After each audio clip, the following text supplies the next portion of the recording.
Mill-2015 sal-lum, taqsima li tispeċjalizza f'servizzi lil vittmi ta' abbuż sesswali fiħdan Victim Support Malta għenet xejn inqas minn 349 persuna. Bħalissa 82 persuna li sofrew minn xi tip ta' abbuż sesswali jew stupru qed jingħataw għajnuna minn tim ta' professjonisti. Il-maġġoranza tagħhom huma nisa u 6 huma rġiel. Il-kap ta' servizzi fiħdan din it-taqsima, Kira Borċ, spjegat ma' News id-differenza fil-każijiet skont il-ġeneru.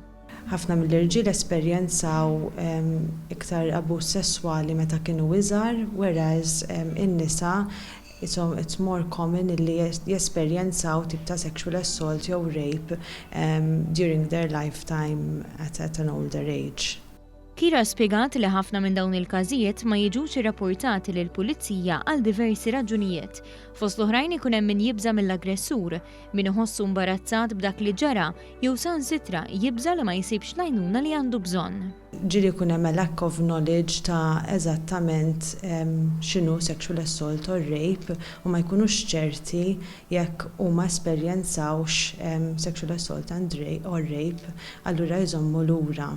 Każijiet bħal dawn mhux biss jikkawżaw ġieħ fiżiku imma riperkussjonijiet psikoloġiċi kbar. Il-vittmi jħossuhom imbeżżajn, forsi they're experiencing symptoms ta' PTSD bħal intrusive thoughts jew anxiety, panic attacks. And the deep sense of shame is tibqa' magħhom for a very long time. Il-Gvern permezz ta' ftehim ta' 300,000 euro fuq 3 snin jgħin lil Victim Support Malta tagħti servizzi li jiswew mitlu depp lil min ikun għaddej minn dawn is-sitwazzjonijiet. Mela, servizzi tagħna basically li noffru ġo servizz ta' care for victims of sexual assault hija terapija, servizzi ta' psikjatra kif ukoll servizzi legali. Dawn is-servizzi kollha jingħataw bla ħlas u nippruvaw nagħtu support lill-vittma f'mod holistiku.